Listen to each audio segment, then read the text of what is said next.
Now let's take a second example, how to use the elif ladder.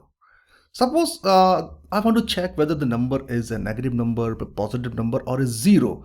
So in this case scenario, I need to test for three, that is whether it may be the negative, a positive, or zero. So how I can do by using the if L ladder. See, if x, let's say its value is 10, we know it's a positive number, but how you can use it by test this condition by using if elif. Okay, so here you can see, if I will say if x, you can also do something like this, x is equal to 0. Okay, we will simply indentation tab and you can print here. All right, it's a 0 like this.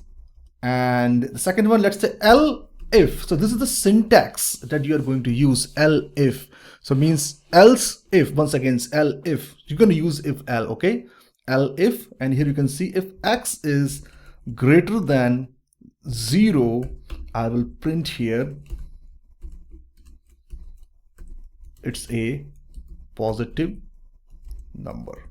You can also print the number, write this one. Now once again elif, you can use once again elif, test the condition. Let's say elif, if x is less than 0, print negative number. And you can leave it like this if you want, or if you want to use a final else, means suppose it's not a number, you can use else. Let's say not a number. So this is how you can use the if ladder, and try it out because practice makes you perfect. So here you can see it's a positive number.